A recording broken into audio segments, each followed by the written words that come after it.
Hola, ¿qué tal? Buenas noches. Vamos a continuación con el programa de esta noche de miércoles, en el que, como hacemos casi siempre, repasamos primero, antes de nada, los datos que nos deja el coronavirus para con Asturias, y son verdaderamente malos en lo que se refiere a fallecimientos, ya que la Consejería de Salud del Principado informa que en la jornada de ayer, día 25, se produjeron 16 muertes en Asturias a causa del coronavirus. Eso sí, bajan los nuevos casos, bajan los nuevos infectados y bajan también las hospitalizaciones. Se han registrado 2.230 nuevos casos y actualmente hay 440 pacientes ingresados en el UCA. Bueno, estos datos indican que la curva puede que haya comenzado a bajar, pero el virus continúa dando zarpazos en forma de muerte, en forma de fallecimientos, y nada más y nada menos que en la jornada de ayer, como decimos, se registraron 16 personas fallecidas.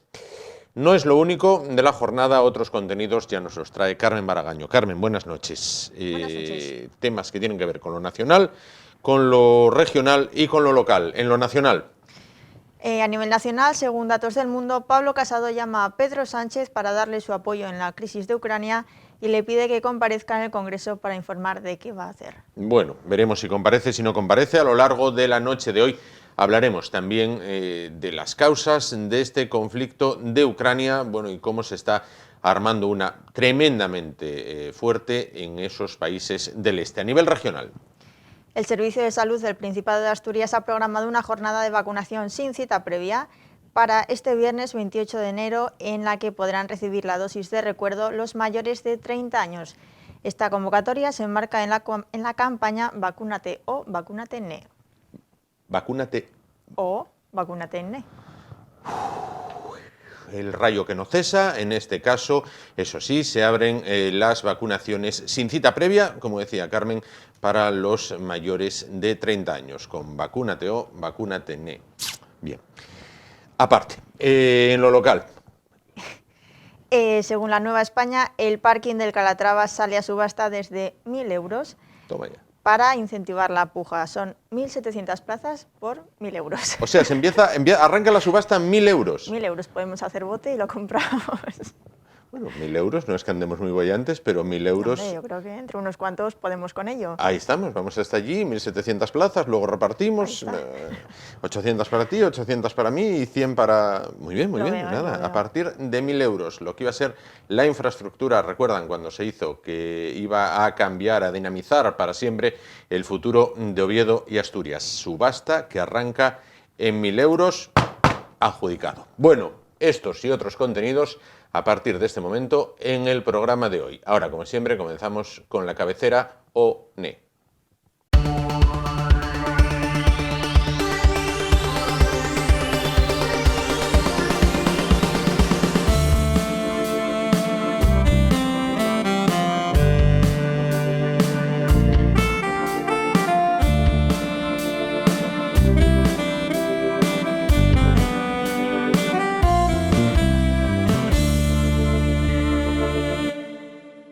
Vamos a comenzar el programa de hoy, como todos los días, bueno, pues lo veían al inicio, bueno, pues damos esos datos que tienen que ver con el coronavirus para con Asturias en lo que se refiere, bueno, pues a personas infectadas, a ingresos y lamentablemente también a personas fallecidas. Estamos en esta sexta ola y la pregunta que se hacen muchísimas personas, prácticamente todos, al menos una vez a lo largo del día, y prácticamente todas las conversaciones también que mantenemos, es ¿cuándo acabará todo esto? ¿Cuándo acabará esta sexta ola? Bueno, pues quizás las matemáticas puedan tener la clave, quizás ahí en los números podamos pues predecir de algún modo cuándo finalizará esta pesadilla que llevamos viviendo desde hace prácticamente 2 años. Para hablar de cómo el modelo matemático, bueno, pues puede predecir el final de la sexta ola y por ende el final de la pandemia o de cómo nos afecta la pandemia, se encuentra esta noche con nosotros el catedrático de la Universidad de Oviedo,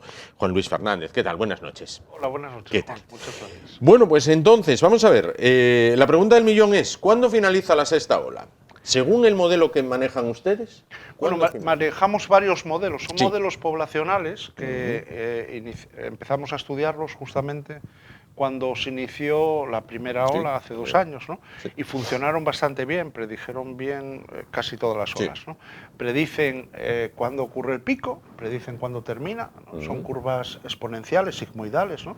Y también predicen el número total de infectados. Bueno, en la sexta ola, nosotros hablamos de quinta ola porque realmente la cuarta, quinta ola fue de tipo valle, no se puede hablar de... Pero bueno, independientemente, para entendernos, la sexta ola, que para nosotros es la quinta, ¿no? Sí. Tuvo el máximo, dijimos hace una semana, 10 días, que estábamos en máximo, 3.300, 3.000 y algo, ¿no? Infectados diarios, ¿no? Entonces, bueno, ahora toca bajar, ¿no? Si tenemos en cuenta que son 3.300 o 3.200 el pico, ¿no? El número total de infectados es 4 veces el pico dividido por una constante que hay que identificar, que se llama la constante de infectividad. Y esa constante hoy en día, en Omicron, es de 0,10. Es decir, dividir por 0,10 es igual que multiplicar por 10. Con lo cual es 40 veces el pico. Sí. Hay que pensar que en esta sexta ola, en Asturias, declarados va a haber en torno a 120.000, 130.000 infectados. Lo que es un poco más del 10% de la población. Si un poco más del 10% de la población. Entonces ya hemos pasado la mitad, queda la otra mitad. Ahora parece ser, este fin de semana dieron 6.600 infectados en 3 días. Sí. Es decir, que estamos bajando, es normal. Esto no se baja, todo lo que se sube hay que bajarlo.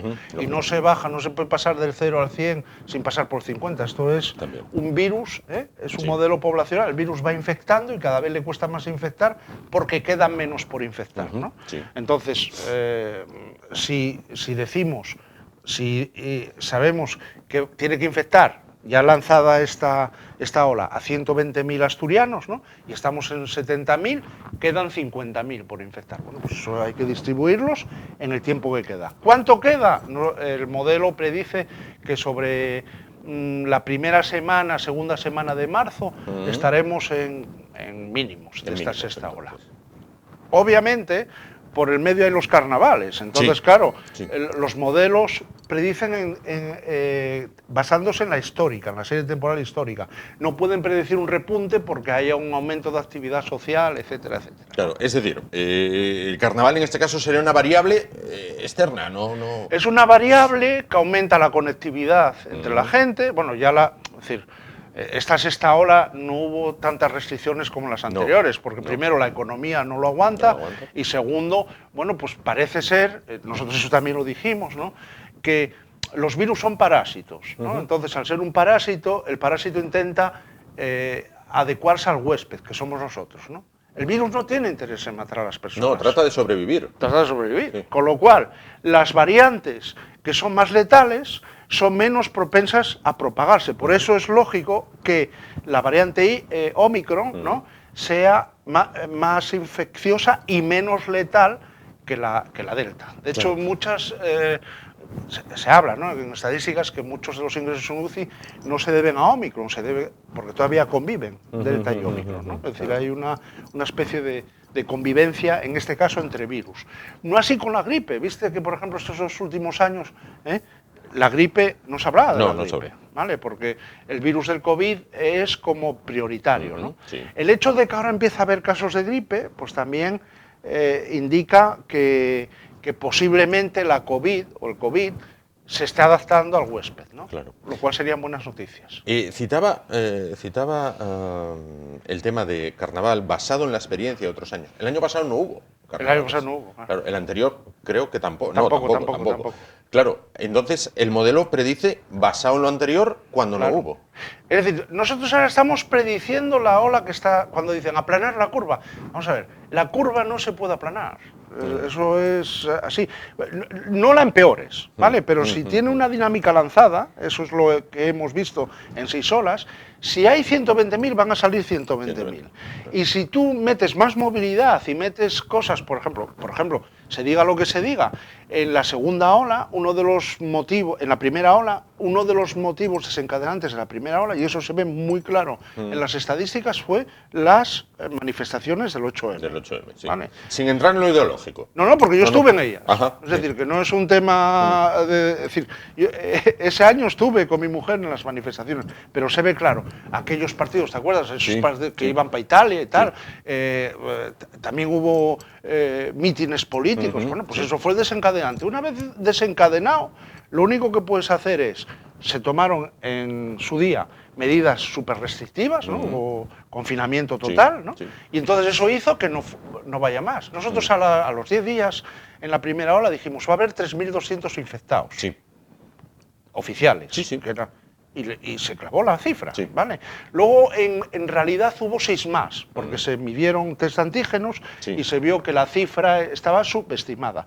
¿Qué ocurre? Hoy en día estamos en una actividad económica, que vamos a decir así, total. Es decir, no hay las restricciones que hubo en las otras olas. Con lo cual, posiblemente el carnaval origine un repunte, es decir, que es lógico que veamos la curva bajar y quizás haya otra vez otra tachuela, ¿no? Un pico, claro, ¿no? Un pico, porque, claro, si hay fiestas y hay conectividad social, eso aumenta. Claro. Una vez alcanzada la segunda semana de marzo, donde esta curva, bueno, pues ya estaría abajo, en niveles muy bajos, me decía. ¿A partir de ahí qué? Bueno, a partir de, se sabe que lo publicamos también, ¿no? Estos son modelos publicados internacionalmente, es decir, que no es solo simplemente que hagamos nuestras cábalas, sino que hemos publicado estos temas, ¿no?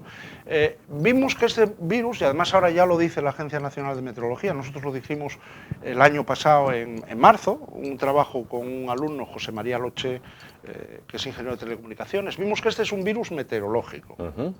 Es decir, es muy sensible la infectividad a las bajas temperaturas y a la humedad, ¿no? El año pasado decíamos que en la primera ola cuantificamos que por millón de habitantes y grado de bajada de la temperatura había en media 9 infecciones de más. Es decir, pues si son 10 grados, ¿no?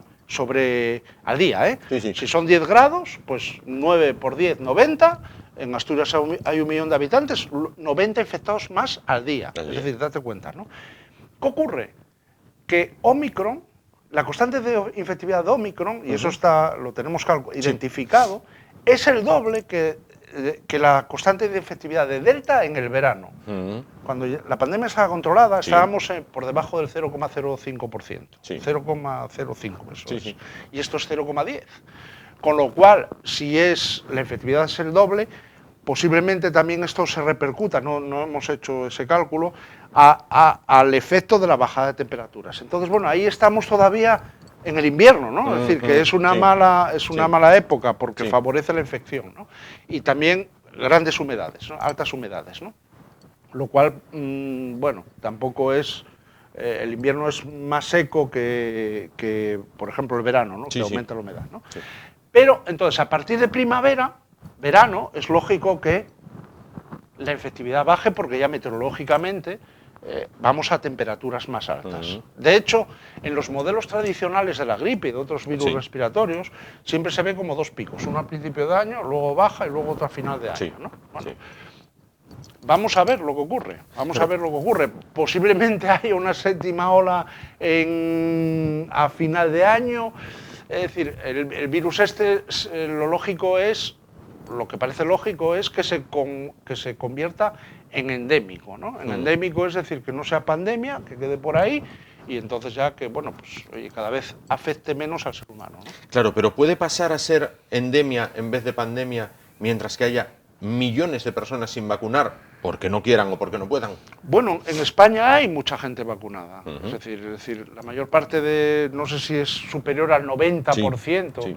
Es verdad, ahí comentaban el otro día, lo decía De Juanes en un programa de la televisión, comentaba él de manera muy inteligente, que cuando se dan las estadísticas, para convencer porque tampoco es apuntar a los no vacunados, hay gente que no se quiere vacunar, y eso es, bueno, decir, bueno, pues hubo tantos infectados, ¿no? Y la letalidad es esta, ¿no? Y la gente que está en UCI es tal porcentaje, y de este porcentaje hay tantos vacunados y tantos no vacunados. Hablaban de pauta completa también, es decir, que puede haber vacunados con una vacuna y entonces eso parece ser que no es efectivo a nivel de la infección. Entonces yo creo que eso también convence a la gente de que la vacuna, ante todo, es un problema de solidaridad. Es decir, tú te vacunas no solo para protegerte, sino para proteger a las personas que son más sensibles al virus, que son personas mayores, personas que tienen inmunodeprimidas. Eso está estudiado. La obesidad no es buena, es decir, que hay que ponerse a dieta. Hay que ponerse. Eso es, hacer un poquitín de deporte, la diabetes, enfermedades respiratorias, pues en principio no quiere decir que si tienes diabetes vayas se vaya a manifestar. No, pero bueno. No. Claro, pero por ejemplo, vamos a suponer que continuamos haciendo los deberes, según el modelo todo va bajando y llegamos al verano. Y llegamos al verano con unos niveles muy bajos, por ejemplo. Muy bien. Pero recibimos, porque nuestra economía lo requiere, pues aluvión de alemanes, holandeses, noruegos, daneses, toda esta gente que paradójicamente, a pesar de vivir en países muy adelantados, países sólidos, no se vacunan. En Alemania hay unos índices de vacunación, ellos vienen de vacaciones y además de la maleta traen el virus. ¿Volvemos otra vez a empezar? Volvemos otra vez a empezar, pero bueno, si somos coherentes con lo que explicamos antes y creemos que no va a haber variantes, es decir, la hipótesis es que las nuevas mutaciones del virus no sean más letales, sino menos. Vamos a suponer eso, ¿vale? Porque eso al virus le beneficia, le interesa, ¿no? Entonces, lo que puede ocurrir es que efectivamente se pueda hablar de número de infectados, pero que eso no genere ni problemas en atención de ingresados, ni UCIs. Bueno, igual problemas en atención primaria, eso siempre va a haber, porque oye, catarros y tal. Entonces, bueno, es un poquitito lo que puede ocurrir, ¿no? No obstante, ya digo, el año pasado, claro, también cambia las restricciones. El año pasado todavía había ciertas restricciones, no tantas. Entonces, bueno, en una economía sin restricciones, lo lógico es que este virus sea endémico. Claro, una vez endémico se normalizaría, digámoslo así, ¿no? Se normalizaría, esperando que, claro, es decir, las mutaciones no son aleatorias, ¿no? Es decir, que pueden ser aleatorias, pero las que sobreviven, las que al final se imponen, son aquellas que tienen más verosimilitud de imponerse, ¿no? Es decir, que son más infecciosas, pero menos letales, pongamos eso, ¿no?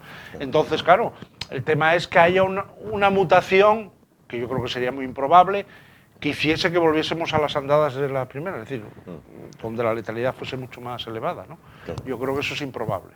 Entonces, más o menos, y siendo optimistas, se puede poner casi fecha al final de la pesadilla. Si te digo la verdad, yo pensaba que esto ya estaba terminado después del verano. Es decir, yo creí que con la vacunación, ¿no? Porque se veía, ¿no? Que esto iba ya a estar muy controlado. Bueno, al final, claro, la vacuna, lo que se vio es que protege más. No es que proteja, que impida la infección, ¿no? Que en parte también es así, ¿no? Porque se habla de efectividad, ¿no? Sino que lo que se vio es que ante nuevas variantes fue más efectiva a la hora de prevenir muertes e ingresos en UCI, ¿no? Entonces yo pensaba que la vacuna iba a impedir que el virus se propagase. Es decir, iba a ser más barrera. Iba a ser más barrera. No, date cuenta también que todas las vacunas no tienen la misma efectividad. Cuando se habla de efectividad, ¿no? Es con respecto a poblaciones que están vacunadas y no vacunadas, ¿no? Y esa es la cifra. No quiere decir que proteja al 90%. Dices, oye, la efectividad es del 90%. No es ese 90%, hay que entender cómo se calcula, ¿no? Claro. Entonces, en dos poblaciones, una que está vacunada y otra que no está vacunada, ¿no? Entonces los que no están vacunados y se someten al virus, pues nos infectan, y lo mismo se ve en los que están vacunados, ¿no? Y entonces, si en uno, por ejemplo, si en la población no vacunada hubo 100, vamos a decir, ¿no? y en la población vacunada, bajo las mismas condiciones, hubo 5, ¿vale?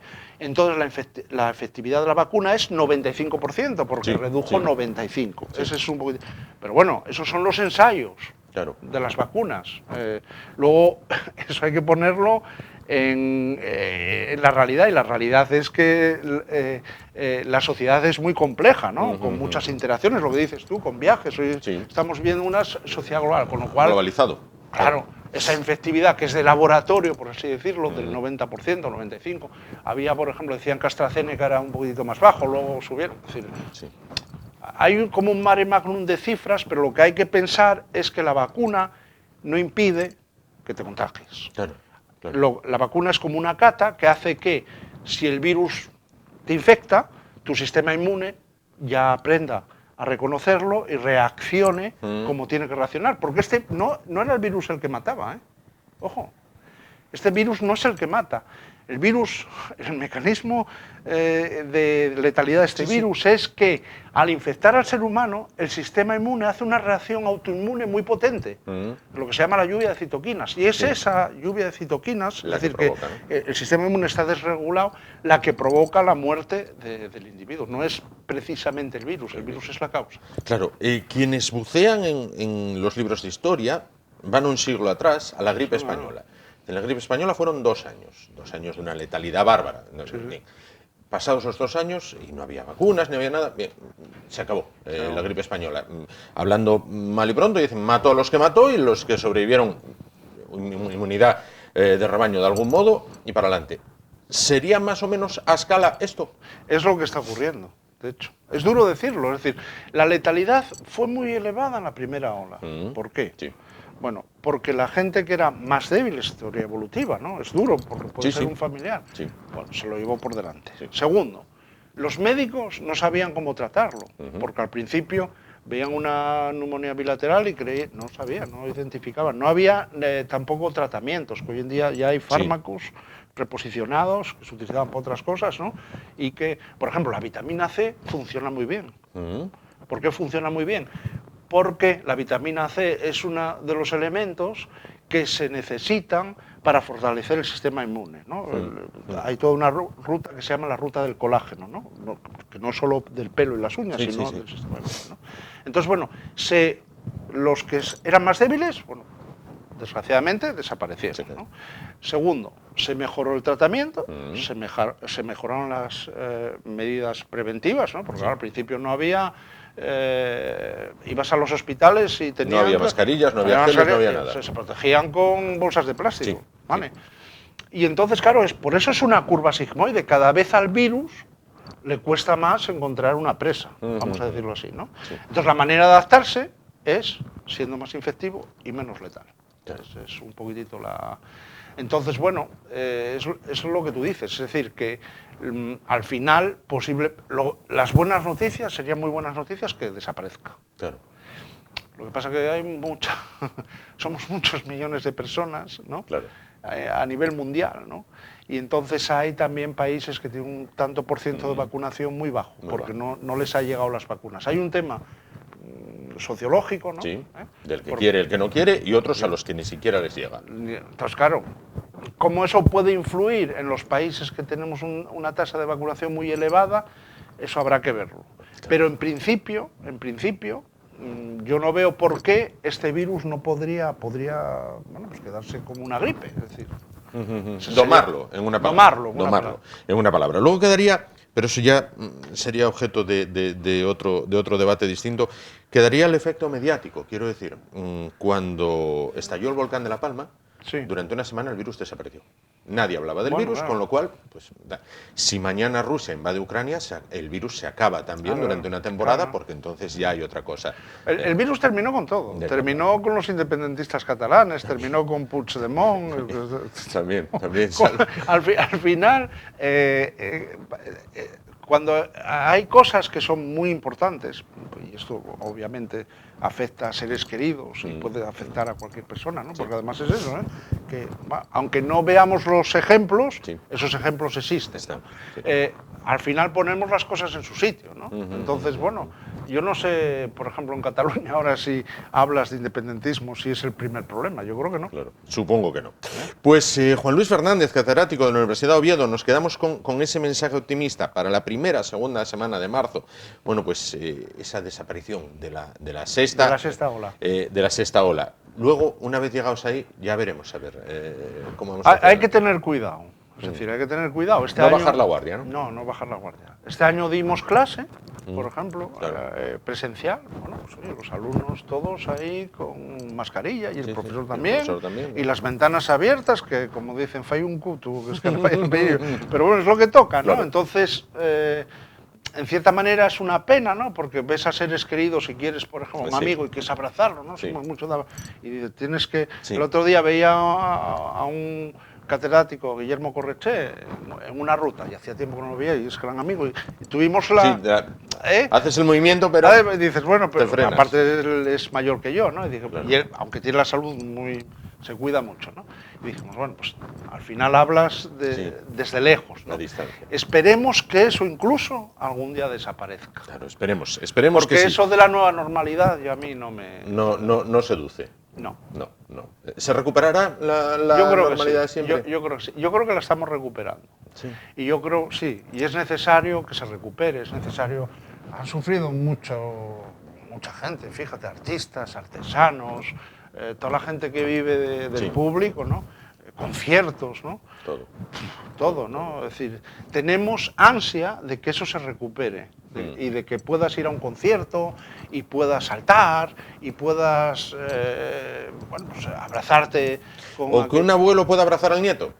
También. En una palabra. También. Bueno, veremos, y aquí estaremos para contarlo, si Dios quiere. Bueno, Juan Luis Fernández, catedrático de la Universidad de Oviedo, muchísimas gracias. Gracias a por ti, estar, Juan. por estar esta noche con nosotros. Vamos a hablar a continuación, bueno, de un tema que está, después de la publicidad lo vamos a tratar, de un tema que está, bueno, pues acaparando muchísimos titulares de prensa, minutos de televisión y también de radio.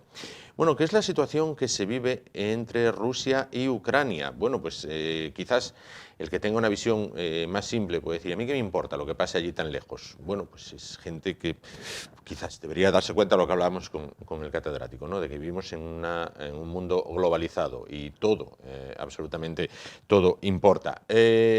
Vamos a tener una opinión experta. En este caso, vamos a ver cuáles son los orígenes, el momento y hacia dónde puede derivar un conflicto en ciernes como este. En un momento estamos de vuelta. Hasta ahora.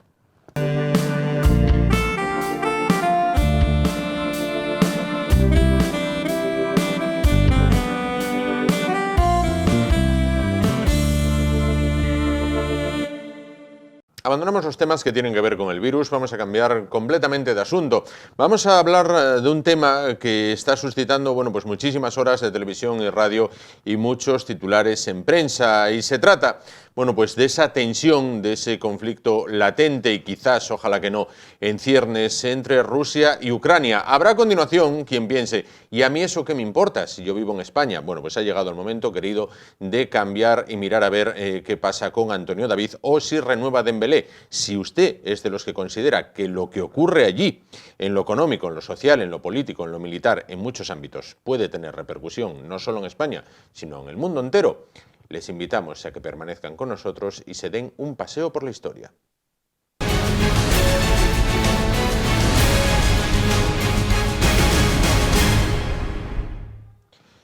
Paseo por la historia que, como siempre, damos con el profesor de Historia, José María Rodríguez. ¿Qué tal? Buenas noches. Hola, buenas noches. Para hablar de ese conflicto latente, en ciernes, ojalá que no, entre Rusia y Ucrania, en lo que no sé si es, y es la primera pregunta, el momento más delicado que está atravesando el mundo después de la crisis de los misiles cubanos.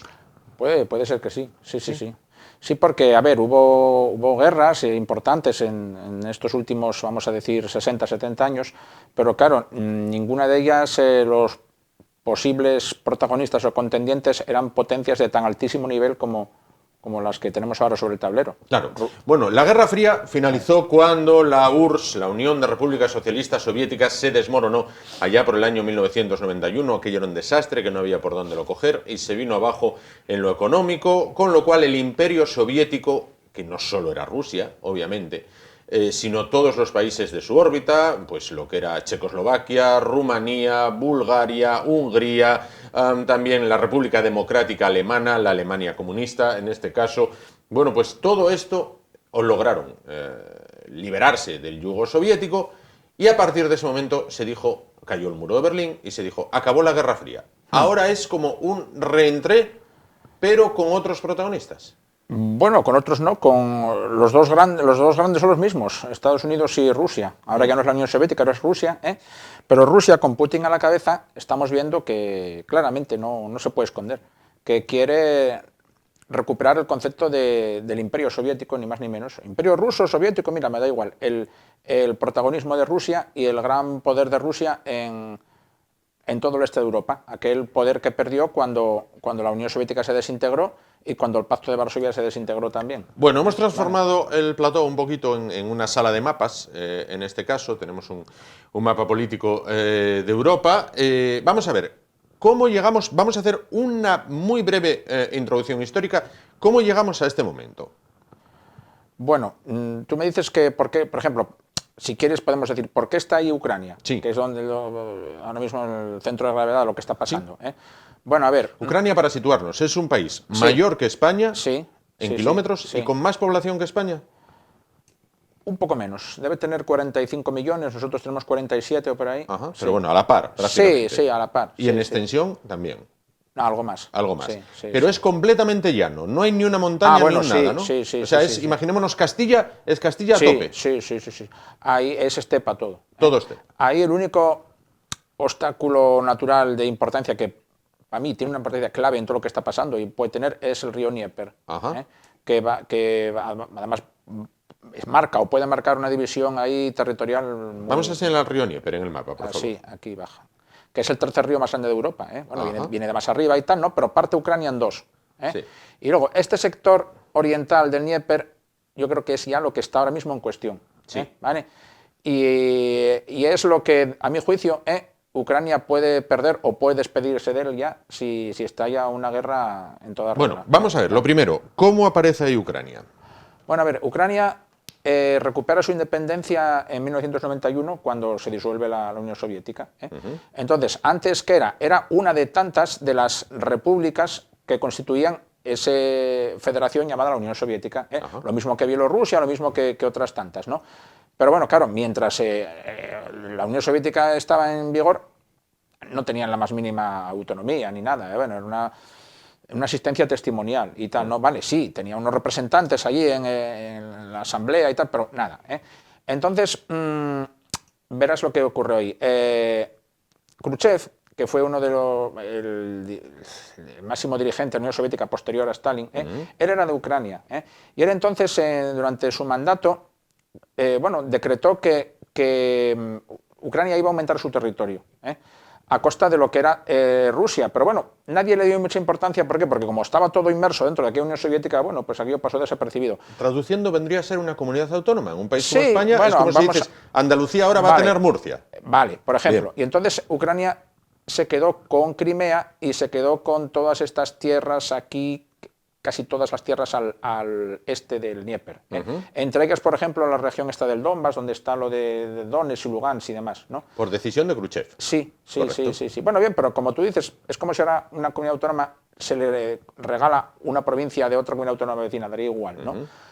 Pero, ¿qué pasa? Que, claro, luego se desintegró la Unión Soviética y, hostia, Ucrania recuperó su independencia con esos nuevos territorios. Luego está el tema de la población. Ahí hay población de origen ruso. De esos 45 millones, pues igual no sé cuántos millones podemos asegurar que son de origen ruso, pero lo son. ¿Y eso por qué? Porque, porque algunos estaban ahí ya y otros los mandó a la fuerza Stalin, que era la política habitual de él. Limpiezas étnicas, traslados, deportaciones, traslados forzosos de población y tal. Entonces, ahora mismo, cualquier territorio del antiguo imperio soviético, te vas a encontrar con minorías, o a veces no tan minoritarias, de rusos. ¿Por qué? Porque Stalin los introdujo allí. Los metió allí. Vale, correcto. Y entonces, por ejemplo, lo que ocurre en estas zonas del Donbass, que aquí un día hablamos de ellas, de Donetsk y Lugansk y tal, ahí la población es mayoritariamente rusa. Entonces ellos ya, para ellos los rusos es volver a casa. Y en Crimea la población es, yo creo que más bien mayoritariamente rusa también. Bien. De hecho, cuando hicieron ahí el paripé del referéndum ese, que lo ganaron por el 97% y tal, si hubiera sido un referéndum limpio, a lo mejor lo hubieran ganado también, no por tanto. Este mapa, vamos a ver, este mapa tiene una errata que es que Crimea actualmente pertenece a Rusia. Bueno, Crimea nadie lo reconoce. El mapa en teoría está bien, pero el gobierno de Ucrania aquí, ahora mismo, hoy por hoy, no tiene ninguna soberanía. Aquí quien está mandando son los rusos. ¿Vale? Y si me apuras, en esta área de aquí de los oblasts de Donetsk y Lugansk, el gobierno ucraniano, aunque quiera, tampoco puede ejercer la soberanía, porque ahí mandan las milicias prorrusas, o si quieres decir ya por extensión, los rusos directamente. Los rusos directamente. Bueno, si la población de esa zona del Donbass es de origen ruso, o es ruso de facto, o son rusos de facto, pero el territorio políticamente pertenece a Ucrania, ¿se da un paralelismo con los Sudetes en Chequia cuando los alemanes nazis los reclamaban? No es exacta la comparación, pero bueno, podríamos hacerlo, sí, si quieres hacerlo así, sí. Es decir, como los que viven aquí son míos, el territorio es mío. Luego, sí, y por si fuera poco, el gobierno Putin repartió pasaportes rusos entre esa gente. Bien, correcto. Y algo más, hace unos años, no me acuerdo cuántos años exactamente, el Parlamento ruso aprobó una moción por la cual Rusia se reserva el derecho de intervenir en cualquier lugar donde crea que sus nacionales o su gente está amenazada. Entonces ellos, lo mismo que cuando Hitler intervino en los Sudetes con la excusa de que la minoría alemana estaba amenazada y oprimida y tal. Entonces ahora, si aquí va a ocurrir algo y los rusos quieren montarse la típico casus belli o, bueno, inventado con algún pretexto, pues es posible que digan que actúan en defensa de la pobre población rusa amenazada, oprimida, etcétera, marginada y tal, en Crimea o aquí en... Entiendo que el ucraniano, por lo que leo, por lo que escucho, el ucraniano medio no tiene ninguna gana de volver a ser ocupado por los rusos. No, yo creo que no. Hombre, a ver, si les preguntas, si coges exactamente a alguno de estos de origen ruso, que se siente ruso, que se cree ruso, que habla ruso, tal, ese a lo mejor sí. ¿Vale? Pero bueno, el ucraniano no quiere saber nada de los rusos. Y entonces trata de acercarse a Europa, entrando en la OTAN. Sí, entrando en la Unión Europea y en la OTAN. ¿Vale? Algo que Rusia no quiere. No. Bueno, a ver, cuando hablamos de... Hay que hacer un poquitín de historia. Los ucranianos tienen muy buenas razones para no querer saber nada de los rusos. Podemos remontarnos a la época de Stalin, al Holodomor. ¿Cuántos millones de ucranianos fueron masacrados de hambre? Pues se dice que 7 millones incluso. 7 millones de ucranianos. A ver, las cifras nunca llegaron murieron a manos de Stalin. Unos dicen que 7, otros que 5, pero sí. Tuvimos aquí una conversación un día. 5 tampoco son pocos. Bueno, a ver, esas cosas yo creo que dejan una huella en la memoria de un pueblo. Y luego vino todo lo que fue la era soviética y tal. Y ahora llegamos a esta situación.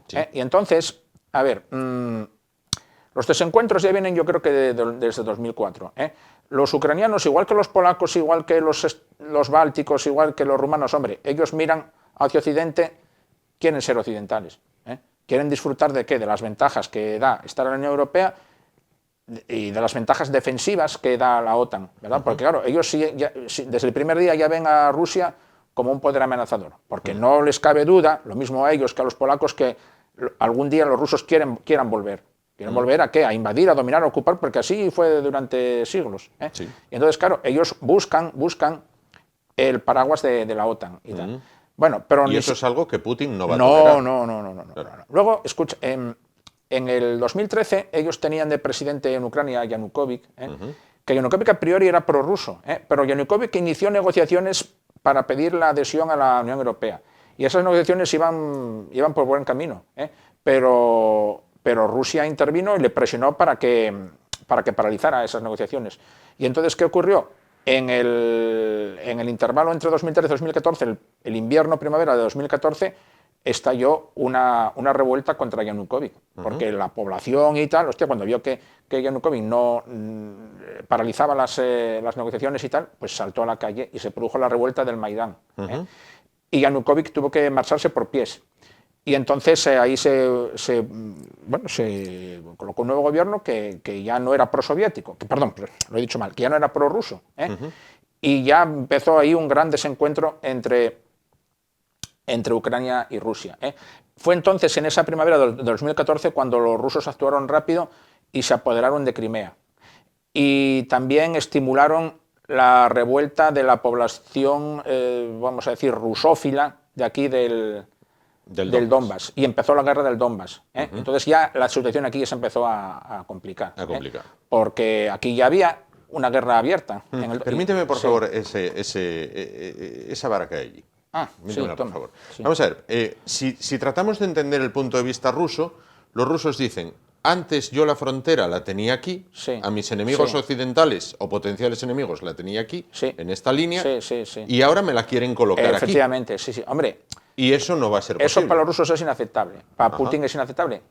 Ya lo era antes, pero es que ahora yo creo que Putin para él ha llegado el momento de decir: hasta aquí hemos llegado. Claro, Putin o los rusos en este caso detectan que la Unión Europea atraviesa una etapa de banda de cornetas y tambores y que los Estados Unidos salieron por pies de Afganistán con más vergüenza que otra cosa, que quedaron como cagancho en Almagro, y dice: ahora es mi oportunidad. Ahora es mi oportunidad. No tengo rival. Creen no tener rival ahora. Vale. Porque Estados Unidos, a ver, no nos engañemos, una cosa es que salió de Afganistán como salió y las escenas fueron lamentables, pero no, Estados Unidos tiene todo su poder militar intacto. Lo que pasa que habían atravesado por una etapa políticamente muy baja. Lo que, desde Trump aquí lo estamos viendo. Europa siempre está dividida, es una cosa, vamos, ya congénita. Y entonces ellos ahora ven una ventana de oportunidad. Y creen que ahora es ahora o nunca. Luego, los rusos, Putin, sí. Y por otra parte, bueno, a ver, conocemos la enorme desproporción de fuerzas que hay entre el ejército ruso y el ejército ucraniano, pero cada día es menos. O sea, los ucranianos de 5 o 6 años para acá se han reforzado.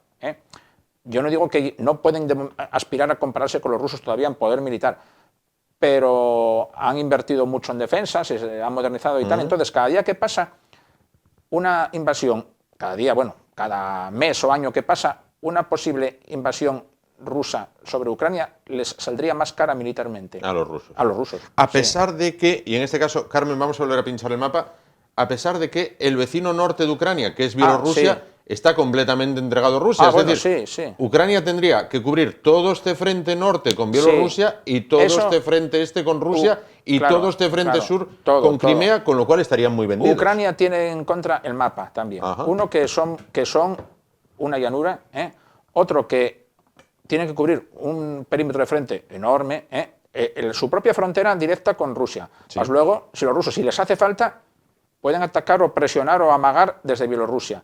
Pueden también desde Moldavia, ¿vale? Controlan el mar, pueden hacer desembarcos por aquí. También pueden entrar desde la propia Crimea, que ya es un territorio ruso de facto, ¿vale? Y luego, tienen el suficiente control del mar para poder desembarcar en cualquier punto aquí de la costa ucraniana que se les antoje, y dejar apoderarse de Odessa y dejar realmente a Ucrania sin salida al mar. Entonces, claro, la situación estratégica sobre el mapa de Ucrania es muy mala. Los rusos hasta ahora, ¿qué pasos están dando en esta escalada? Que le dicen hay que lograr la desescalada, pero hasta ahora lo único que se logra es la escalada. Claro, cada día acumulan más. Bueno, pues yo creo que ellos están acumulando, haciendo alarde de todas sus fuerzas para hacer creíble su amenaza. Y yo creo que un objetivo ya lo han conseguido, que es que todos nosotros, que todo el mundo crea que ellos pueden, quieren y van a invadir de un día para otro.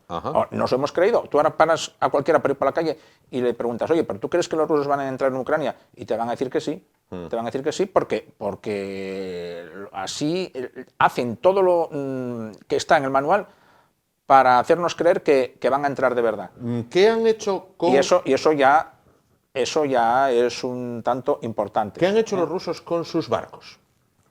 A ver, el problema de Rusia con su armada y tal, también ellos están condicionados por la geografía y tal. Ellos tienen que tener varias flotas. Y les es difícil reforzar las flotas que tienen en cada mar. Tienen aquí una flota en el Ártico, otra flota en el Báltico, otra flota ya en el Océano Pacífico, a miles de kilómetros, que para traer los barcos aquí, tienen que dar la vuelta al mundo prácticamente, y aquí, y la flota del Mar Negro. Y la flota del Mar Negro, comparativamente, es débil, pero bueno, pero aún siendo débil es superior a la de Ucrania. Mira, esto parece que ya no nos señala. Bien. No, sí, bueno, sí, aquí sí, Pita. han traído y lo han demostrado, vamos, han hecho propaganda de eso, lo reforzado la flota del Mar Negro con barcos de la flota del Báltico.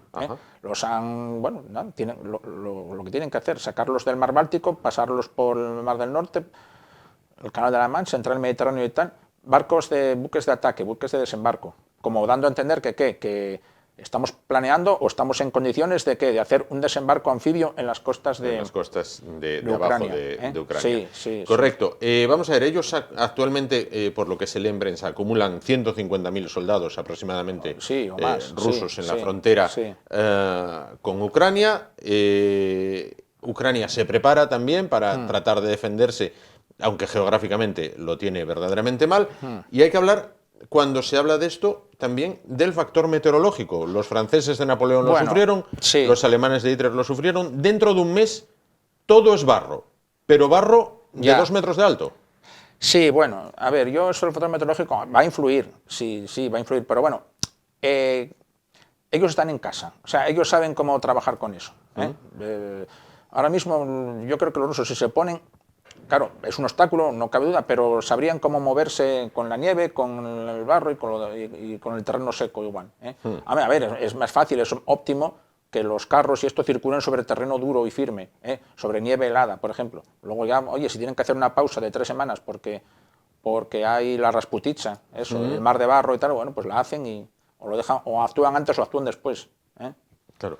La zona más cercana, la zona ucraniana más cercana a Rusia, geográficamente, ¿es la zona más rica del país?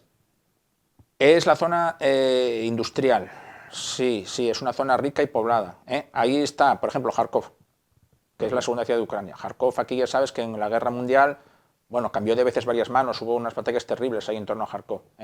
Luego están estas ciudades del Donbass, que son como digamos es como si dijéramos aquí en España, no sé, el País Vasco, los núcleos siderúrgicos y mineros del País Vasco y Asturias, para que te hagas una idea. Claro. ¿Vale? Y eso del primer mordisco los rusos se lo llevarían. Sí.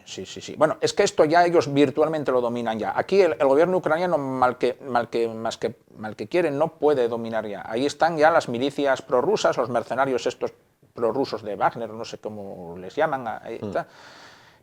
Esa guerra que, bueno, para nosotros ha pasado desapercibida, pero que está ahí desde el 2014, y en la cual, nada, el gobierno de Kiev y el gobierno ucraniano se ha visto incapaz de recuperar el control de esas zonas. Vale, vamos a ver, Vladimir Putin, que es el todopoderoso nuevo zar de Rusia, o nuevo mandatario de Rusia, él, si repasamos su biografía, fue el director de la KGB, es decir, es un hombre que sabe lo que es desestabilizar un país, desestabilizar un gobierno, eso no tiene secretos para él, se dedicó a ello toda la vida. ¿Va a dedicarse a eso o, en tu opinión, puede ir a la guerra? Es decir, ¿hay riesgo real de guerra? Yo creo que sí. No es el deseo de nadie, pero él ha dado muestras de que para él la guerra es una opción como cualquier otra para conseguir sus fines. Igual que el asesinato y el envenenamiento de a las personas que él considera lo ha sido, pues la guerra, pues ¿por qué no? Bien. Claro, ¿qué pasa? Que para nosotros los occidentales y los europeos la guerra ya no es que sea el último recurso, es que es un recurso que ni se contempla, ni se imagina, ni se valora, ni se nada. Pero en otros lugares del mundo, Rusia, por ejemplo, China, la guerra es un medio más. Y si toca, toca. Y Rusia, yo creo que es un país que está, por historia, por tradición, por costumbre, está dispuesto a ir a la guerra y a causar y a sufrir los miles de bajas que haga falta. ¿Rusia sigue siendo un país que puede admitir millones de bajas sin que pase nada? No, millones no, pero yo creo que Rusia se puede permitir, y la sociedad rusa admitiría sin inmutarse, un número de bajas que harían derrumbarse a un país occidental. O sea, por ejemplo, ahora mismo... Claro, es que lo que yo diga no sé, pero ponte que hay 3.000 muertos en un mes en esta hipotética guerra y tal. Bueno, pues Rusia los acepta sin pestañear. Y 3.000 muertos en un mes para yo qué sé, Bélgica o nosotros o incluso la propia Inglaterra y tal, eso sería impensable, inaceptable y tal. Pero ellos todavía viven en otros parámetros. Si Rusia acumula 150.000 hombres armados en la frontera, Sí. haciendo el cálculo matemático, ¿de qué sirven que Estados Unidos quiera enviar 8.500 soldados? A ver, pero en primer lugar, Estados Unidos no va a meter a sus hombres en Ucrania, no porque Ucrania no es de la OTAN. Hombre, si quiere, lo hace, pero no es el plan, vamos a llamarlo así. A ver, de aquí a 2 meses todo puede dar muchas vueltas, pero Estados Unidos lo que haría, que bueno, lo ha empezado a hacer, pero despacio, no te creas, a reforzar a los países OTAN de la zona, Polonia, los Bálticos, Rumanía, Bulgaria, bien, yo creo que en primer lugar para tranquilizarlos, porque ellos con razón viven en pánico. Yo estuve en Polonia y es que es tremendo, y estuve en Polonia cuando la situación todavía no estaba como ahora, que era esta la situación, bueno, en teoría pacífica, pero ellos viven en una situación de pánico permanente a un ataque soviético, que les van a caer ruso, los paracaidistas. Sí, perdón, ruso. Que les van a caer los paracaidistas rusos encima en cualquier momento y tal. Son así, tienen un poco paranoicos con eso. Todas estas gentes, Sí. polacos, lituanos, letones, Sí. estones, Sí. ucranianos, checos, eslovacos, Sí, sí. húngaros, rumanos, búlgaros, Bosnia, Bueno, ahí Herzegovina, ya no te montenegritos, vayas tan allá. todos estos. Sí. Todos estos viven con pánico de Rusia, es decir, para ellos Rusia es el logro, Ese logro que les dominó Vamos a ver, durante... sí, ese logro. Vivieron bajo su bota, resistiendo como pudieron durante décadas y tal. Y ahora que disfrutan de, por primera vez, algunos en décadas de independencia, de libertad, de los, digamos, beneficios de estar en la Unión Europea y en la OTAN y tal, ¿cómo no van a ver con pánico a Rusia? Y esta gente lo que menos quiere del mundo es el comunismo. No, tampoco. Sí, No quieren el sistema comunismo. No. Bueno, de hecho, bueno, ya ves, en Polonia, en Hungría y tal, hay partidos como muy conservadores justo por eso. Los que apoyan de palabra las tesis de Putin, de Rusia, dicen que es lógico que Rusia no quiera que la OTAN instale sus bases a la puerta de casa. Sí. Aquí, sí, en esta zona.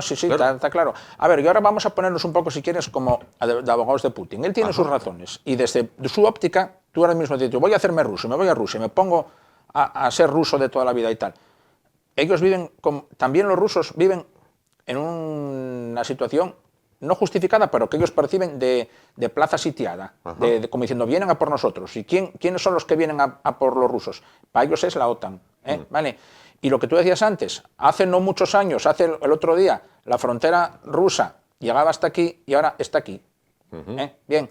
¿Y qué pasa? Que, a ver, cuando se hicieron los acuerdos para poner fin a la Guerra Fría y el desarme y todo lo demás, no se firmó, no se puso por escrito, pero el espíritu con el que se firmaron aquellos acuerdos, y yo creo que sí es verdad eso, implicaba que todos estos países exsoviéticos, Rusia se iba a ir de ellos, los iba a dejar libres y tal, abandonaba ese dominio, pero que no iban a entrar en la OTAN, que no se iban a militarizar.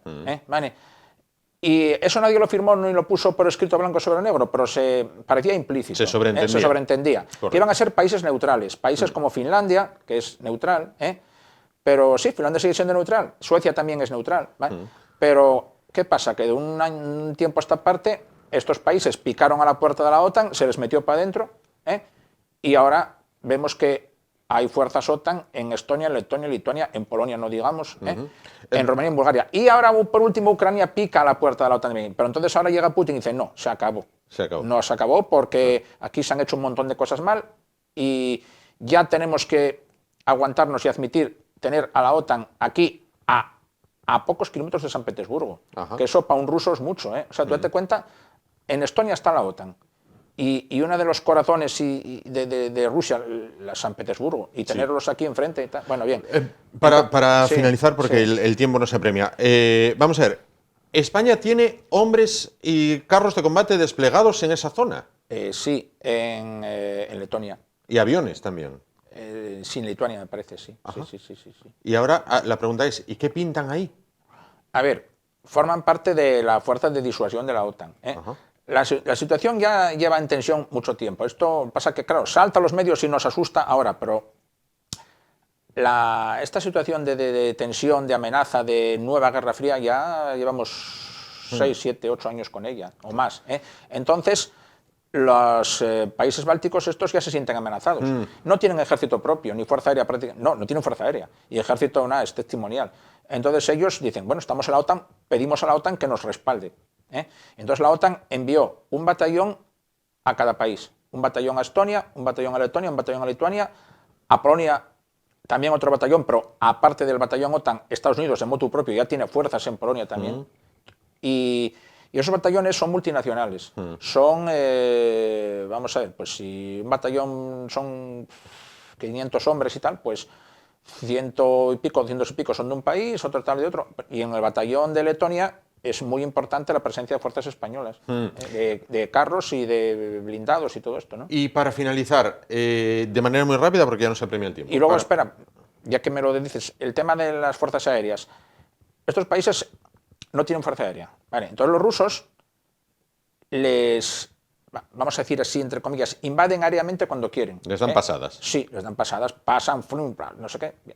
Y, para tocar los bueno, riñones, como para decirles, aquí estoy, no valéis para nada. Y vengo cuando me dé la gana. Cuando me dé la gana, esto son mis cielos si me da la gana a mí. Y claro, entonces la OTAN envía sus aviones ¿para qué? Para interceptar y expulsar a los aviones rusos cuando entran sin ser... Ocurrió, estando Pedro Sánchez en un país báltico de estos, hubo una amenaza, una alerta aérea que tuvieron que salir. Ya lo hicieron precisamente para eso. Los aviones. Claro. Y luego también los rusos que están de una postura agresiva. O sea, los neutrales, Finlandia y Suecia, pues un tiempo a esta parte están siendo intimidados por los rusos también. Maniobras agresivas, tal. Entonces ellos, que fueron neutrales toda la vida, ahora se lo están pensando. Y ahora están pensando en si salieran a la OTAN también. Con lo cual, a ver, Putin, yo no sé hasta dónde quiere llegar, pero bueno, lo está jugando muy fuerte. Correcto. Hay una cosa que está muy clara. Muy rápido, un minuto. Si quiere, él tiene tantísimas opciones para hacer militarmente lo que le dé la gana en Ucrania, opciones para invadir Ucrania entera, opciones para invadir solo el Donbass, opciones para quedarse con todo el territorio al este del Dnieper. Luego vendría la segunda parte. ¿Qué vendrá después? Europa ni Estados Unidos van a meter un solo hombre en Ucrania, no lo van a hacer. Luego vendría el asunto de las sanciones, que yo no sé, que desde mi punto de vista creo que Putin no le tiene demasiado miedo a las sanciones tampoco. Lo que ahora sí que si había poco pánico antes en Polonia, los bálticos, ahora quienes entrarían en pánico ya serían totalmente los del norte, Suecia y Finlandia. Lo que quedaba de Ucrania ya sería un territorio militarizado por completo. Y bueno, pues Rusia conseguiría aumentar su frontera hasta aquí. Última pregunta. Sí. ¿Todo el conflicto se está bailando a la música que toca Putin? Sí. Él lleva la iniciativa. Y los demás están reaccionando, o algunos no reaccionando. Alemania, por ejemplo, tiene un papel que me entristece un poco. Ver cómo Alemania está jugando del lado de Putin, jugando del lado de los rusos. Al menos. La gran debilidad de Europa y de la OTAN ahora mismo es que Alemania no colabora en los esfuerzos de disuasión contra Rusia. Al menos se está poniendo de lado. Bueno, pues nada, llegamos así al final. Tenemos que dejarlo aquí porque cumplimos el tiempo. Muchísimas gracias por estar con nosotros y continuaremos hablando de esto que parece que va a continuar. Pero, ucranianos queridos, ir leyendo lo que pasó en el Pacto de Múnich y cómo les salió a los checos. Pinta mal. Nos vamos a publicidad y en un momento volvemos, estamos de vuelta y continuamos porque cuando todo era una balsa de aceite se ha suscitado un conflicto de localismos en Asturias y parece que la causa es la sidra. Hasta ahora.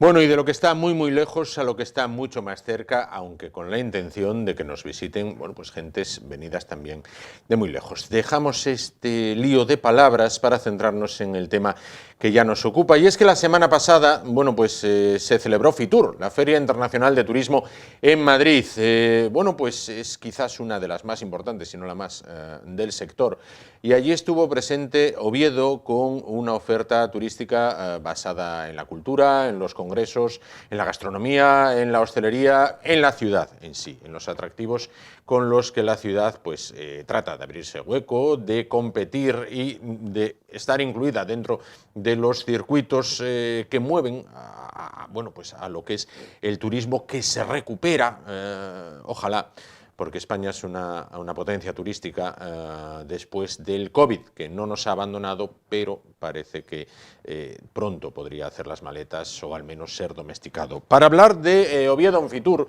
para realizar un balance de lo que se trae, apalabrado al menos, bueno, pues está esta noche con nosotros el concejal de Turismo y Congresos, Alfredo García Quintana. ¿Qué tal? Buenas noches. Hola, buenas noches. Bueno, pues entonces sí, la pregunta, la primera es esa. ¿Qué nos traemos de Fitur? Bueno, nos traemos una experiencia muy buena porque ha sido todo un éxito la presencia de Oviedo en esta edición. Los objetivos que nos habíamos marcado era mantener muchos encuentros con organizadores de eventos, con operadores turísticos y poner en valor, bueno, pues por un lado Oviedo como ciudad para la celebración de eventos, como sede magnífica con sus infraestructuras municipales y también con toda la oferta complementaria de hoteles, hostelería, comercio, etcétera. Y también, por otro lado, bueno, pues situar a Oviedo dentro del Camino de Santiago con la marca Oviedo Origen del Camino, ¿no? Creo que hemos conseguido con creces los objetivos que nos habíamos marcado. Hemos cerrado algunos eventos como el Foro Económico España-África, que va a traer, bueno, pues delegaciones del continente africano a nuestra ciudad este año. También la Asamblea de la Federación Internacional de Esquí de Montaña, que aunque son, bueno, pocas personas, en torno a 60, 70, provienen de 25 o 30 países, ¿no? Con lo cual, y son 3 días de estancia en Oviedo, que entendemos que es importante de cara, bueno, pues a esos eventos internacionales, ¿no? También mantuvimos reuniones con otros congresos que están en marcha, como el de la Federación de Áridos, y la verdad que hemos abierto muchas puertas para seguir trabajando en un mercado que es en el que hay mucha competencia, claro, y en el que cuesta situarse, pero que, bueno, los resultados están siendo positivos. Ayer salían las estadísticas del INE de ocupación hotelera de diciembre, y a pesar de las restricciones que a última hora tuvimos en el mes de diciembre, pues en Oviedo hubo más visitantes que en el 2019, que claro, en diciembre del 2019, ¿no? Si no hubiera habido esas restricciones, hubiéramos tenido unos números de escándalo casi, claro, ¿no? Con lo cual, bueno, pues vamos teniendo resultados en un escenario en el que nos hemos acostumbrado a esa incertidumbre por el tema de la pandemia, pero bueno, que poco a poco, con mucho esfuerzo, estamos consiguiendo situar a Oviedo en el ámbito turístico, ¿no? Entiendo que cuando se trata de captar visitantes para Oviedo, se aborda desde dos perspectivas: el turista particular, digamos el turista turístico, valga la redundancia, sí, y el visitante de congresos, el visitante profesional, el visitante que viene a trabajar, ¿no? Son dos patas que no hay que abandonar una para centrarse en la otra, ¿no?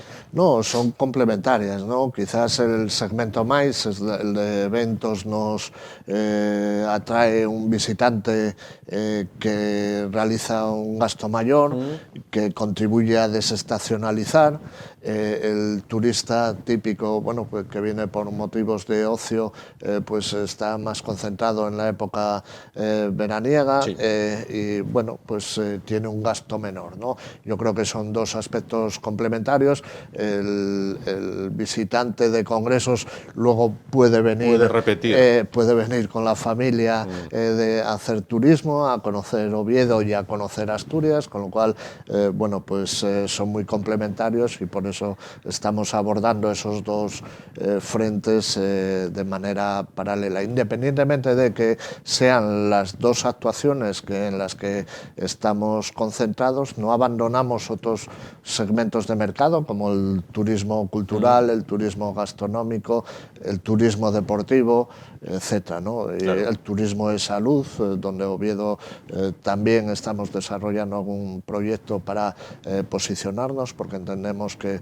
tenemos también la infraestructura apropiada para competir en ese segmento de mercado y bueno, pues es todo complementario, ¿no? La iniciativa público-privada tiene que ir de la mano. Quiero decir, Oviedo cuenta con una excelente red hotelera y también hostelera muy profesionalizada, que ha sabido estar a la altura durante los tiempos de la pandemia, y cuenta con infraestructuras municipales. Veas el Auditorio Príncipe, veas el Calatrava. Es decir, esa unión tiene que funcionar para que si hay un congreso multitudinario, como puede ser el de los quesos, hay que darse cuenta que la gente que estaba allí con sus exposiciones, con sus temas de los quesos, luego salía por la ciudad a consumir, desde taxis hasta hoteles, restaurantes, tiendas, todo, ¿no? Está claro, ¿no? El turismo es cosa de todos, no solo de la administración pública, sino también de los empresarios, pero también los vecinos. Los vecinos realizan una labor que en ocasiones de manera inconsciente, pero que también contribuyen de una manera importante a que el visitante se sienta a gusto y valore nuestras instalaciones, valore nuestra ciudad, nuestros recursos y vaya hablando bien de nuestra ciudad, ¿no? Por tanto, el turismo es muy transversal, afecta a todos los áreas de gobierno del ayuntamiento prácticamente, pero también a nivel de colaboración, bueno, pues el sector empresarial tiene que implicarse y lo está haciendo, y la verdad que fruto de esa colaboración estamos obteniendo los resultados que obtenemos, ¿no? Claro, cuando se concibió, se desarrolló y se puso en marcha el Palacio de Exposiciones y Congresos de Oviedo, el popularmente conocido como el Calatrava, era para albergar esos grandes congresos. Yo no sé si actualmente, después de la primera crisis, después de la segunda crisis, sigue habiendo esos congresos, pues no sé, de firmas farmacéuticas, de firmas profesionales, en una palabra, que te traían pues aquel número importante de congresistas que tenían un programa de congreso, había un programa paralelo para acompañantes, no menos importante. Sí. Es decir, ¿el Calatrava tiene uso a día de hoy? Bueno, eso intentamos, ¿no? Que lo tenga y por eso, bueno, pues son unas magníficas instalaciones con unas dimensiones que además en tiempos de pandemia pues nos viene muy bien para que haya distancias, para que se cumplan las restricciones y que todo sea con la máxima seguridad. Y por tanto, bueno, pues es una magnífica instalación, ¿no?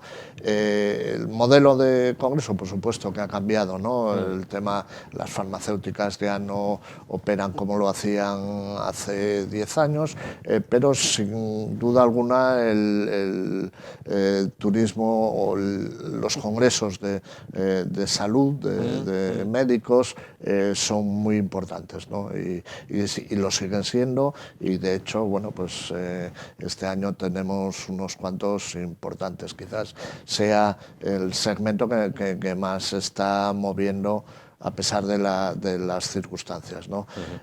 Bueno, pues tenemos que adaptarnos, cada día bueno, pues se mueve más rápido el sector, cambia y tenemos que, como digo, adaptarnos a las circunstancias antes que la competencia para intentar, bueno, pues darle actividad a estas magníficas infraestructuras que tiene la ciudad, ¿no? ¿Quién es el máximo rival que tiene Oviedo a la hora de captar captar, en la franja norte, por ejemplo, a la hora de captar, bueno, pues estas citas? Bueno, depende. Hay instalaciones muy importantes. Nosotros entendemos que la competencia está fuera de Asturias, ¿no? Gijón no entendemos que sea competencia.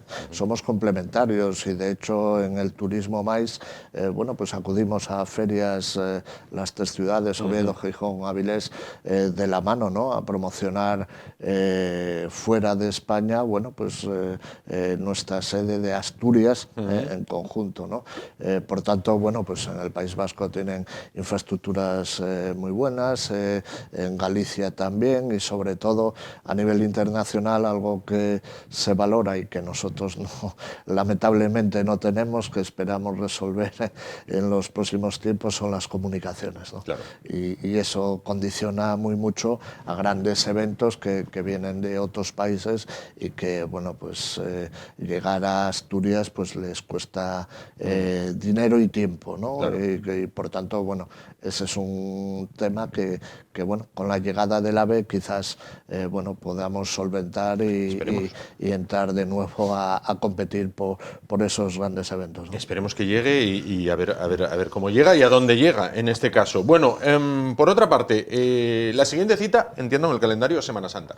Ustedes estuvieron con la Junta de Hermandades y Cofradías en Fitur, precisamente. Semana Santa y verano, ¿qué se prepara, qué se programa, qué se va a ofrecer al que venga de fuera? Bueno, hay una programación que está desarrollando la Junta de Hermandades para la Semana Santa, con la incertidumbre que comentaba al principio, ¿no? de la pandemia, pero bueno, pues les hemos ofrecido el stand de Oviedo para presentar a un público nacional e internacional, bueno, pues una Semana Santa que ya lleva 26 años y que bueno, pues queremos poner en valor entre todos, ¿no? Por un lado fue la Junta de Hermandades y Cofradías, y por otro también la Cofradía de los Estudiantes, presentando bueno, pues la carrera de las reliquias y la recreación histórica de las reliquias en septiembre, ¿no?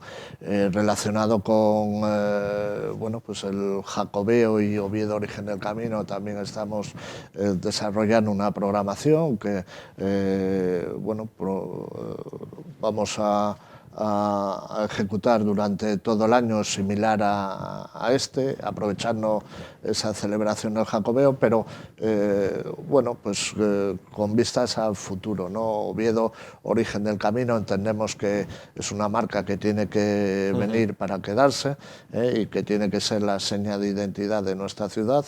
Llegamos tarde, bueno, pues a promocionar esos valores y esos recursos relacionados con el Camino de Santiago que tiene nuestra ciudad, que son muchos y muy importantes, y que en muchas ocasiones hasta los propios ovetenses desconocen, ¿no? El tema de la catedral, los 1200 años, Panteón de los Reyes, la perdonanza, las reliquias, bueno, las campanas, la torre, es un tesoro en sí mismo que queremos poner en valor. Todo es unido al prerrománico. Bueno, pues la verdad que Oviedo tenemos multitud de recursos que queremos poner en valor y que bueno, pues nos da para promocionar mucho fuera de nuestra ciudad, ¿no? Claro. Citaba usted antes la colaboración que se establece como ciudades complementarias entre Oviedo, Gijón, Avilés. La actual corporación cambió, digamos, la estrategia. Durante años hubo una estrategia, si no de confrontación, al menos sí de máxima rivalidad, ¿no? Bueno, cuando imperaba el tema del Cerco Oviedo. Ustedes apostaron más por tender la mano, por colaborar, por aunar esfuerzos, pero de repente nos encontramos después de Fitur. ¿Qué pasa con esto? ¿Qué pasa con esto? Vamos a ver, porque esto, cuando a alguien le explicas a alguien de fuera qué es esto, dicen los que saben mucho de esto, dicen, es una bebida que une, porque beben todos de la misma botella, incluso antes de la pandemia, del mismo vaso. Madre, ¿cómo está esta tinsolera? Muy bien. Antes del mismo vaso, ahora bueno, pues por el tema. Pero aquí en vez de unir parece que desune. ¿Qué pasa con esto? Bueno, fue otra de las actividades que hemos llevado al stand de Fitur. Este año ha sido declarada Fiesta de Interés Turístico Regional la Preba de la Sidra, ¿no? La Preba de la Sidra que organiza la Asociación de Hosteleros de Gascona, que llega a su 22 edición, y una asociación que lleva más de 30 años trabajando y defendiendo la cultura de la sidra en Oviedo y en Asturias, ¿no? Y por tanto, bueno, nosotros entendíamos que ese elemento, una fiesta de interés turístico regional que se une a las otras tres que ya teníamos, vinculadas también a la gastronomía, la ascensión, el desarme, bien, pues ahora tenemos la Preba de la Sidra, unido a que el día 3 de junio pues es el Día Mundial de la Sidra, pues nos permitía un fin de semana dedicarlo a la sidra, realizar, bueno, pues alguna actuación, promociones y hacer que Oviedo sea la capital de la sidra durante ese fin de semana. Alguno no lo entendió así, bueno, se sintieron erróneamente agraviados. La verdad es que yo considero que es una polémica estéril, basada quizás a mi modo de ver, ¿no? Sectarismo político. Nosotros estábamos a unos pasos del stand de Asturias. Si alguien se hubiera sentido agraviado, podríamos haberlo explicado allí en persona a quien lo considerara oportuno, pero no fue así. Nos encontramos un comunicado de los alcaldes de la comarca de la Sidra que, en lugar de, bueno, pues aclarar las cosas, lo que genera es todavía más polémica, ¿no? Acusan sin citar a Oviedo de localismos. No aparece Oviedo por ningún lado, pero bueno, pues lo dejan entrever. Bueno, luego se meten con si en el stand de Asturias tiene que haber escanciadores profesionales o no. Bueno, pues entramos en una dinámica que es ir en contra de todo y no a favor de la sidra y de la cultura asturiana, que es lo que pretendemos desde el Ayuntamiento de Oviedo, ¿no? Tenemos las cosas claras y no nos van a confundir y vamos a seguir trabajando por ello, ¿no? Bueno, siempre se puede llamar a Gijón y quedar a medio camino y a la venta al jamón, mantener una reunión al más alto nivel en torno a una caja sidra. Tomarían unos cuantos culinos con la alcaldesa, me imagino. Sí, sin problemas, no tenemos ningún tipo de problema. Nosotros estamos acostumbrados a colaborar con todos los ayuntamientos. Somos la capital del Principado y entendemos que es nuestro deber, ¿no? La colaboración con el resto de ayuntamientos. De hecho, en Oviedo, Origen del Camino, bueno, pues mantenemos muy buena relación con todos los ayuntamientos del Camino Primitivo. Y en Fitur hemos mantenido una reunión también con la ruta Vía de la Plata, que Oviedo es la única ciudad que está fuera de la ruta de la Vía de la Plata. Bueno, vamos a valorar entrar en esa ruta también. Entendemos que es otro canal de comercialización en nuestro producto, donde hay 32 ayuntamientos de toda España. Asturias están todos y bueno, y si entramos finalmente, pues entramos con voluntad de colaborar con todos, ¿no? Como no podría ser de otra manera. Pues Alfredo García Quintana, concejal de Turismo y Congresos del Ayuntamiento de Oviedo, muchísimas gracias por estar con nosotros esta noche, y que lo que ha unido la sidra, que no lo separe el localismo, en este caso. Sin duda. Muchas gracias a vosotros. Que así sea. Gracias. Y llegamos así al final. Recordamos que luego pasa lo que pasa por las redes, que la botella está vacía. Vamos a ver, que luego estaban ahí el concejal y el presentador de una botella. Bien, eso, llegamos al final del programa de hoy. Nos vamos. Volvemos mañana a partir de las 10 de la noche, aquí en el IEDES, Asturias Televisión, en Telecable. Hasta entonces, gracias por su atención, ánimo y adelante.